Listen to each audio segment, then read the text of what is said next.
canceled. The Fat Cat series I wrote as Janet Cantrell. My other series are as Kaye George. I've had 12 novels published in 5 different series, and I turned the 13th one in a couple weeks ago, and it'll come out next year. I've had, I think, between 50 and 60 short stories published in anthologies and standalones. So I am the writer who writes both novels and short stories. I know a lot of writers do either novels or short stories. Some, of course, write both, including me. And so I am going to talk to you about writing both and the differences between them as I perceive them. Keep in mind that I'm coming at this as a short story writer who eventually started writing novels. And what works for me won't necessarily work for you. Your mileage may vary. Everything I say is going to pertain to my experiences, of course, which is everything that I have. I hope I can help somebody today with either being a novel writer who wants to get into short stories or a short story writer who wants to get into novels. For me, the difference overall for me is that I can hold a short story in my head. I can visualize the whole thing, beginning, middle, end, and write it down.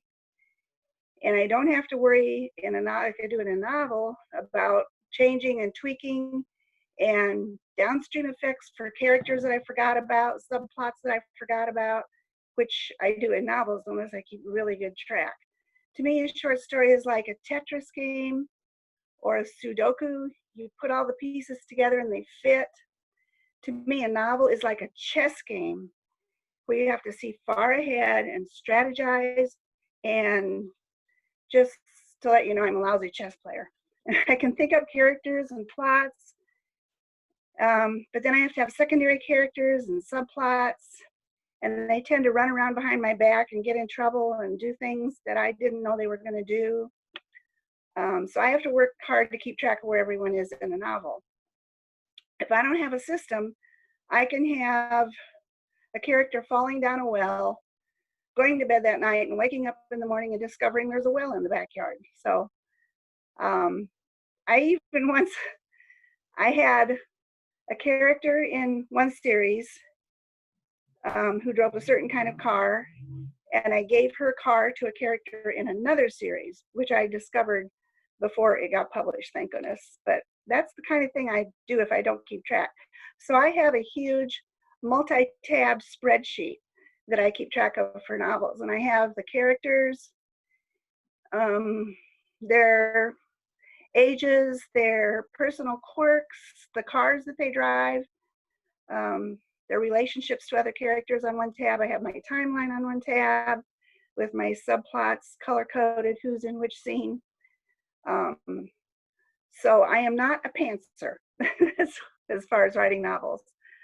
I think in general, if you are a short story writer and you want to be a novelist, you just got to expand your thinking, which is what I had to do. I have to think bigger, and it's more leisurely, really. You've got a slower pace because you can put more things in. You can go deeper into your characters and develop things more. If you're doing scene and sequel, your sequels can be more expansive and get into developing clues and personalities. If you're a novelist wanting to write short stories, you've of course got to contract. You've got to think down. You got to have a clean storyline, fewer characters, no need for subplots. You can put them in, of course. The best thing for me about short stories is that I can experiment. I can do things in a short story that I can't do in a novel. I can try a different voice. I can write a short story about a secondary character that was in a novel. I wrote one short story that was second person present tense, which I could never do for a novel. That was a short-term thing. I had a lot of fun writing a series of 3 short stories that Wildside published as a Black Cat trilogy, they call it. My Imogene Duckworthy character in my Choke, Stroke, and Broke books lost her father when she was 11, and she's an adult in the books. and her father was a policeman who was killed in a robbery. So I always kind of wondered what he was like. He was a big influence in her life as an adult. And I wrote a series of 3 short stories with her as a child, and it was really fun to bring him to life and get to explore who he was and what he was like and what her mother was like before she was kind of damaged by everything. Okay, so on to the differences. Length, of course, short stories are shorter. Novels, in my experience, vary from like 60 to 75 for a cozy, 80 to 90 for a thriller, over 100 in some genres. Short stories have kind of, I'll go by the Derringer classifications for short stories. They have rigid categories, which different publishers have different categories. For the Derringers, a flash short story is up to 1,000 words. Of course, some publishers want a flash of 100. Some publishers want a flash of 500. There used to be a market for 6-sentence short stories, and there used to be a market for drabbles. I don't know if there still is now. Those are stories of exactly 100 words, no more, no less, and those are challenging. The next Derringer categories are the short story, short story, which is 1,001 to 4,000 words, long short story, which is 4,001 to 8,000 words, and they call a novelette 8,001 to 20,000 words. I would consider a novella 40 or 50,000 myself. Okay, so that's length. Of course, short stories are shorter. The structure, mysteries have to have a structure, right? And they're basically the same structure for a short story or a novel, but they do vary. I heard one mystery writer was asking someone, and I can't remember who either of these people were, asking someone how to write literary fiction, and the advice was to write a mystery and leave off the ending. And if you read as many stories in Atlantic and the New Yorker as I do, you see that's very true. It's sometimes frustrating to not have the ending on there. For a classic mystery, you have to have a crime, of course, usually murder, some suspects, some sleuthing, and a solution. For short stories, you need 3 things: a problem, a solver, and a solution. And then you throw in some obstacles, but you don't have much room, especially in flash fiction, for your story to be complex. Your typical short story will have a protagonist and antagonist, setting, conflict, and a theme. And your structure, the structure I use can be laid out with 5 parts. And I have a graphic that Lynn can put up. Can you put up the graphic, Lynn? It's like this. Lynn was going to put that up. Sorry, I'm trying to help Dutch. I will call it up on the screen right now for you. I apologize about that. Multitasking is not something I'm very good at. You're wanting the short story structure, correct? Yeah, the little simple. There you go. Okay. He enhanced it. The beginning, I like to begin with action, especially in a short story, either action or dialogue to get you into it. And you can start with exposition if it's compelling. And then you've got the background and development, which is the development of your story, the climax, which is the solution, and then the falling action and the ending are very short in a short story. That's the denouement, tying up loose ends and things.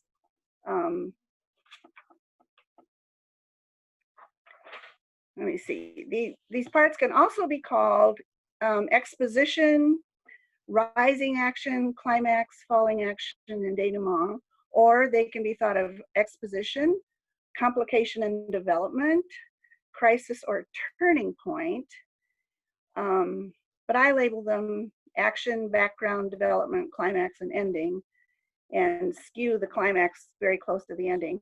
You will notice that I have the ending on a different level than the beginning, because I like my short story to end in a different place from where it started. It can be circular, it can end in the same physical place or with the same idea, but I want something to have changed. I want the level to be different. So that's why I take it up a notch for the very beginning. And then you can put up the graphic for the novel graphic that I use, Lynn. I got that from a Chris Neary class. It's called the W plot line. You notice it's not really a W, it's got an extra little thingy in there. There are lots of other ways to plot mystery novels, of course. 3 acts, 12 plot points, Save the Cat, which I'm currently using for a new project right now. Chris has the story beginning and ending at the horns of the W. The beginning on A, you need to introduce the main character and some others. If you need to, you give the main character a goal and some obstacles. And then going down to B, the obstacles are piling up, the goal is moving farther away. Maybe there aren't enough clues, or maybe there are too many, or none of them make sense. And then going up to C, you have to let the main character have a little bit of success, maybe eliminate a suspect or two, or track down some new evidence. And D, going down to D, whatever gave her hope in the upswing from B to C is falling apart. It just isn't working out, or there are more obstacles popping up. But at this point, the main character thinks she knows what she has to do to solve the mystery. She just has to do it. Going up to E. But alas, that didn't work. Things are getting worse, sliding down to F. Maybe all of her efforts are putting herself or some other people in danger, or the crime will just never be solved, something like that. So F is your black moment. All is lost. Nothing is going to work. The murderer will get away with murder. But at the very ending, new developments or old ones further developed, and she can solve the mystery, and she does, going up to G. And of course, this is not set in stone. If this doesn't work for you, then it doesn't work for you. Whatever structure works for you is your structure. Okay, that's structure.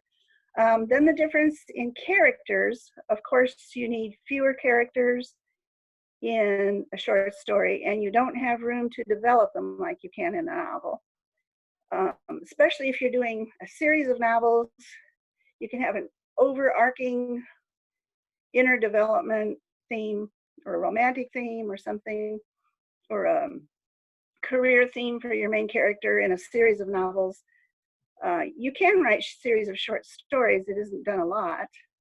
Art Taylor did a novel of short stories, which was excellent, and won some awards for that. I think in a short story, you have to have a sleuth, an ally, and a villain, and a few suspects. 3 is a good number for me for a short story. In a novel, I like to have 4 to 6 suspects and subplots that have their own story arc going on. They can have their own W, or they can have a lesser modified W. They can mirror the main plot, or they can contrast with the main plot, and their own arcs will hit at different places. Just anything to keep the reader going, tension on every page, of course. I will mention one thing that's a particular bugaboo of mine is naming your characters, both in short stories and novels. I had an Anne and a Dan in one novel. Don't ever do that. Don't pit Bess against Jess or Bill against Will. I don't like to have character names starting with the same letter, unless it's a device. You have like identical twins with similar names or something. I don't like to have Matt or Marcy in the same book, or Tom and Teresa in the same book. Also, if you have Dick, Bill, Ed, and Jim, all one-syllable names, those are kind of hard to tell apart. You throw in a Sebastian or a Jonathan, or at least an Edward or something. So the names should be varied and distinctive. I like to either name my characters for the year in which I think they might have been born, depending on when the thing will be published. And you can look up popular names from that year. Or I name them, sometimes I name them what I think their parents might have named them. If they had hippie parents, then they have a hippie name, although they're not like that name, that's what their parents named them. So naming is just a whole thing. And I just don't like to see a Mike and a Matt in the same book. I would confuse those all the way through. The other thing that's different in short stories and novels are descriptions.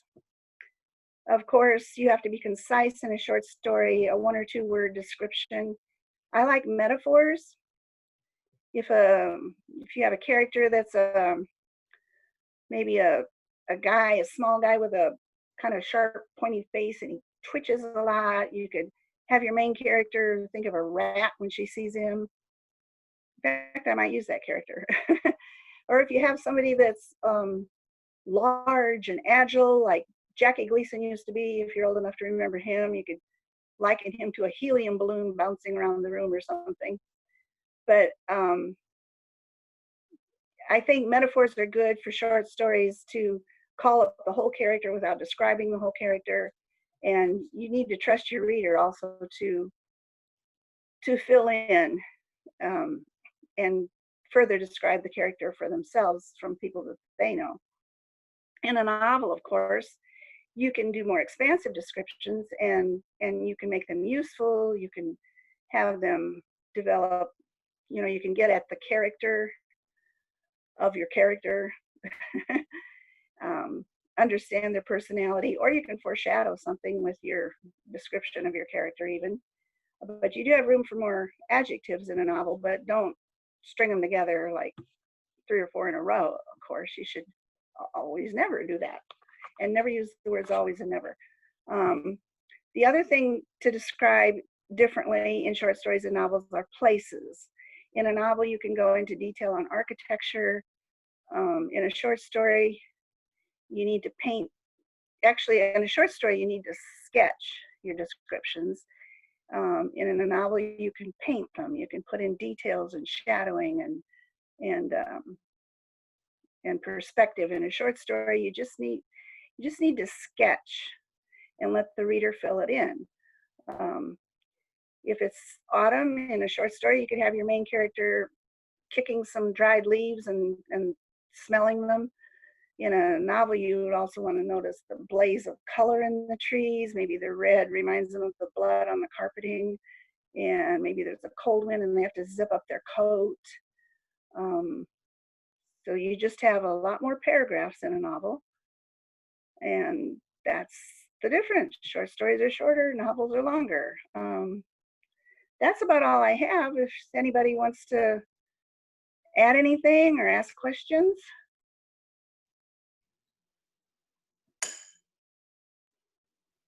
Okay. Does anybody have questions? Okay, Lynn, can you unmute yourself? Angela. Oh no. Lynn, are you going to unmute her? Oh, no, there you are. Okay. I don't even consider myself a full writer. I've never had anything published. And I heard about this through my Facebook page. I want to write children's stories. And I was interested in this discussion because I thought about possibly writing short stories for children. Certain books that I'm familiar with that are on that level are like The Little Match Girl and things like that. I have a kind of somewhat of a conundrum. I want to write picture books, but I tend to gravitate towards stories that are geared towards older kids. And I do think that the trend now is that they do have somewhat picture books with more mature themes for older kids. Are you confusing that with graphic novels? No. No? No. I mean deeper themes. I guess that's probably the better way to say it. Things that touch on things that are not adult, but more in line with what maybe ages 4th grade and up would, as opposed to the younger children. Okay. So I'm wondering if you don't quite fit into a certain genre or category, does that hinder you from being published? Absolutely. I think it does. I had worked very, very, very hard on a project. It was my my series, and my characters are Neanderthals. I've always been interested in archaeology, and I created a Neanderthal tribe, and there have been some novels written with Neanderthals, but I think I'm the only one writing a murder mystery with Neanderthals. And I had more than one agent tell me they loved it. They loved it. They liked it more than Jean All, but they didn't know what to do with it. They didn't know how to publish it. I finally found a small press, Untreed Reads, who published it, and they've been very, very good to me. But I thought that I thought that a major publisher could have really done something with that series, but they didn't put a slot for it on the book. So it's hard to sell. If an agent doesn't have a connection for that type of book, then they don't have a connection for it, and you've got to find it. Now, Angela, what you don't know is that our member Jim, raise your hand, Jim, so she knows who you are. I'm Maryland. Yeah. Well, he's Maryland. He has written a series of young adult books that are paranormal investigator type of kids.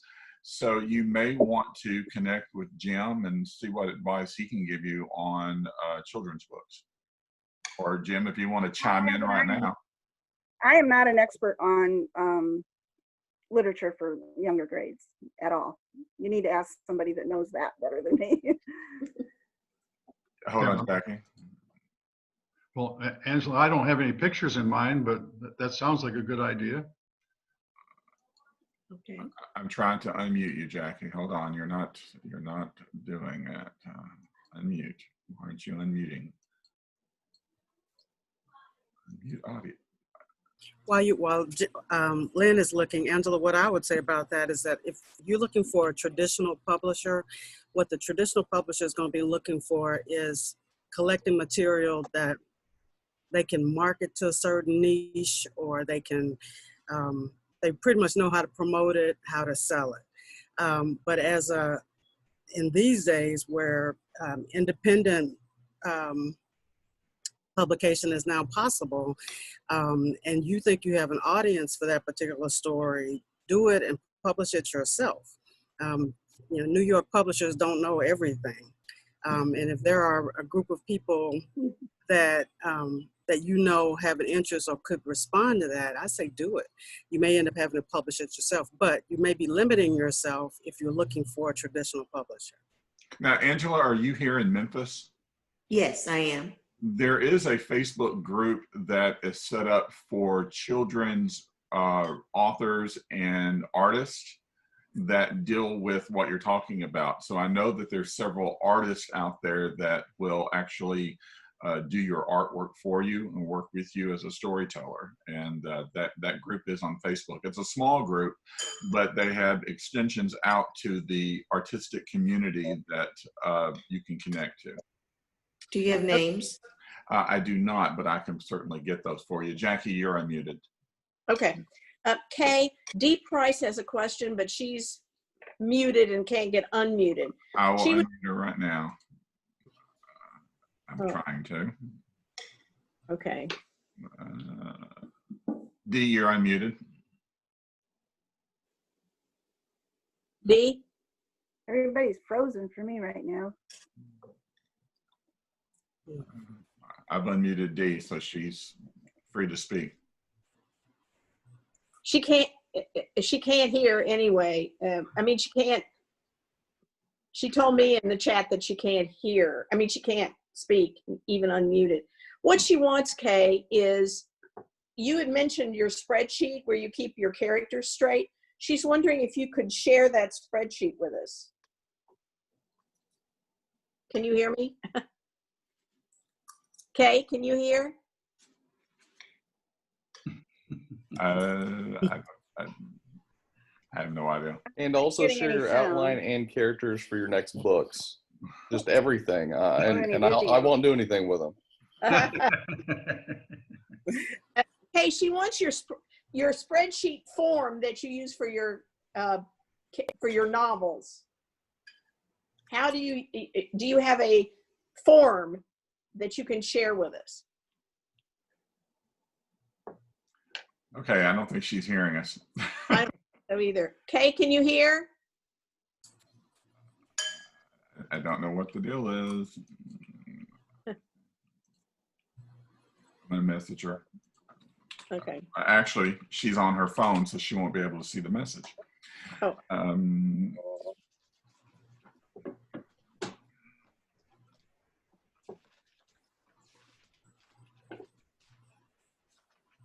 Well, technology is just so wonderful. Well, if we've lost our speaker, I'd like to hijack the meeting. I understand we're in need of a new location. Does anybody got any leads? Yes, Angela, Christina has emailed Dutch a whole list. So. Okay, I don't know what's going on with Kaye. Kaye, unmute yourself. Well, she is unmuted. Unmute. There, can you hear now? Can you hear us? Kaye. I just got a message to unmute, so I There did, you but go. I can't see or hear anybody. Oh, All right, can you hear now? Kaye? Can you hear us now? Nope, you're not the one I want. Kaye, can you hear us now? I can hear you. Let's see. Unmute. Share content. Can she read messages? I don't think so, because she said she was on her phone. I'm sorry. Okay. Let me try this. She did say she could read that message that I held up. Didn't I hear her voice say that? Yeah, Yeah. Dutch, you had a question? Well, I was going to say I had two ideas for meeting place. The first one was Novel Bookstore, and I found out that they're not allowing groups to meet. As a matter of fact, the large room that we did our book signing in, they have filled with bookcases. So that room is no longer available for groups. I also checked on the Shoney's on Austin P and Stage Road, and they've closed. However, just before this meeting, I got a list of possible meeting places, and I will take on the responsibility next week of contacting each one, putting together a little report about what our options are, and sending that to everybody next week. So my question is are members comfortable meeting face to face? Not yet. Well, That's the key thing, is like, you know, it's like, are you comfortable meeting face to face? I mean, if we meet, I'm going to be sitting 6 feet from you with a mask on. Yeah. But I'm planning on joining the world when Donald Trump opens the White House again. So until then, I'll be at home and then I'll be at work. Yeah, I'm with Angela. And I mean, I don't mind doing this. We just need, I mean, this is all a learning curve for us. We do have, I did subscribe to Zoom for the organization. So, I mean, we'll be able to meet on a regular basis. We just need to get a handle on the technology and maybe set up some requirements so that way all speakers and all participants know what we can and can't do, so that way we're in the 21st century.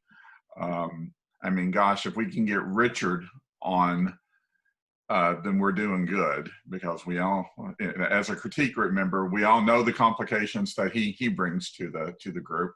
So I'm fine. So I'm like, Dutch, I miss everyone and I would like to see everyone, but I don't think it's necessary that we have to meet in person. But I can tell you that whenever we do, I'm cooking a cheesecake and we're having a party. That's all I got to say. Yeah.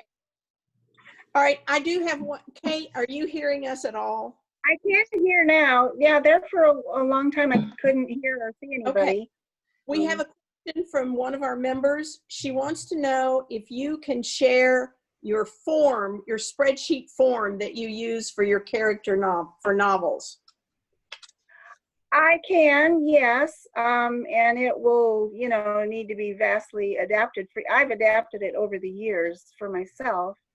Can you email that to me or to I could, Lynn? yeah.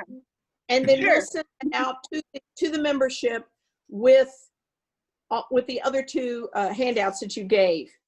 Okay. Kaye, this has been a real treat. As someone who is trying to write a novel and someone who's just getting her feet wet in short stories, this has been really interesting. And I get somebody benefited from it. I actually, yeah, I took a lot of notes. Well, actually, we deviated a little bit. Kaye, I wanted to ask you a question because, I'm in the process of writing a novel, but I've written some short stories for the Malice anthologies. And those short story characters have seemed to kind of come back and tap me on the shoulder saying, hey, we have more of this story to tell. And so I know Jackie and a few others have taken their short stories and expanding them into either novellas or full-fledged novels. Have you done something like that? And can you tell me about the process of how that can be done? I haven't really taken short story characters into novels. As I mentioned, taken novel characters into short stories. Okay. I'm working on another series of short stories with a character. I do have some short story characters that won't leave me alone, and I tend to just write more short stories with them. So I'm not a good consultant on taking short story characters into novels. Okay. Well, I was thinking, if you've got a short story, I tend to, on my short stories, tended to end kind of at the climax, almost sort of like a Twilight Zone where there's like a twist at the end. And so if you're taking a short story and maybe taking that character and they completed their journey, well then what are some consequences of that journey? And maybe then expanding what happens next. How does that change the dynamic between the characters? How does that change the premise of their situation after they've done that thing in that short story? Maybe that could then expand into a book-sized manuscript. Sure. And you need to, I think for a novel, you always need to give your character a whole life. You need to have family, relatives, friends, a childhood that they draw from, everything they've gone through in life that makes them who they are. You can put all that in a novel, but you have a hard time putting it into a short story. Round them out. And take them wherever you want to take them. You're the boss. Well, actually, the character's kind of the boss sometimes. We pretend we're the boss. Barely had a question. Yes. Let me see. Am I muted or okay? No, you're on. Okay. I was just saying, with regard to the charts, I didn't think about it when she showed the first one, but when the second one came up, I just used my cell phone, and took a shot of it. So now I have that, rather than having to have it set out with that overview of the big layout board and what she does. Even if she just did a snapshot or let us see that, we would have the general flow of what that looks like. That would be helpful to me. Let me say that W plot line is Chris Neary's. So always give Chris Neary credit for that. That's hers, not mine. Okay. And Chris, if Kaye were to email that to me, I would post it online as a downloadable with the recording of this meeting.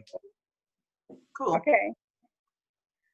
And before we go any farther, I haven't thanked anybody. I need to thank Jackie for inviting me here and Lynn for working with me, getting me on this thing. And thanks to everybody for being here and listening to me. I appreciate it. It's been a real treat for me. I've been a fan for a while, and then she popped up on Facebook, and I went, yes. So. Oh, that's good to hear. Yes. I mean, when somebody, that somebody reads your stuff is just. Oh yes, of course I read your stuff. But I want to, and I'm every time I read things that when I'm going through patchwork of stories, I'm saying to myself, I wish I'd written something like that. Oh, that's so wonderful. Oh my God, I was gonna tell you ask you something about one of your stories, and now I've forgotten because I left the book in the other room. But I will ask you privately. There are some people, and thank you very much, Kaye, for doing this. And as always, I want to thank Lynn for the technology, because we truly, truly could not do it. And Richard, just so you know, I'm going to be at your house in a little bit, knocking on the door so you can sign this thing, and then we'll have it for our archives. Are there people here who are not Malice members who would like to be? If so, go to our website, Malice in Memphis website. It costs you $24. 5. Done. And you are forever on then I'll get your email address, and you'll be a member. We have some other things planned. I'm working with Angela and Marilyn and Jim and Christy Bradley, our former president, to get our anthology in. It seems like our anthology has just kind of gotten mushy, and we want to firm it up. We want it to be a series of an anthology that everybody will be proud of and that people can learn from. We want the people who write stories for our anthology, we want it to be a learning process. So you start out with your story, and you get it, you work it, and you work it, and you work it, and then it comes out to be a great product. So anyway, from that a very convoluted explanation, that's what we're trying to figure out in the anthology committee. And then whether we want to self-publish or try and find a publisher. And perhaps Kaye can even help, with some questions that we might have along the way. If we can call on you for a few tips. I did put an anthology together myself, and it was a huge undertaking. And I've been instrumental in putting anthologies together for the Austin Mystery Writers and for the Guppies. So I know a few of the ins and outs and some of the publishers you could approach. Okay, we may be coming to your house with a trailer and and pulling you down here to Memphis. If I didn't mention this, and I didn't, I'm sorry to say, Kaye has traveled probably all over the place and lived a lot of places, but she now resides in Knoxville, and which is not all that far away. Well, it is a long way, but at least she's in the state. One of the benefits of Zoom is that we can have people like Kaye come to talk with us. And that's been a huge benefit. We couldn't do that in person. I foresee that July will be another Zoom meeting. And we will be putting this out on Facebook and all that. And hopefully we will have our technology. In the meanwhile, get the technology tamed. In the meantime, we're going to be looking for a place that will let us meet maybe in August or September. I'm very nervous about meeting. In fact, I'm signed up for Malice in Memphis, and I mean for Killer Nashville, and I'm just not sure I'm going to make it. I'm not here. Yeah. Anybody else signed up for Killer Nashville? Oh, cool. Christina is too, and nervous. All right. Anybody else have anything? If so, if not, speak now.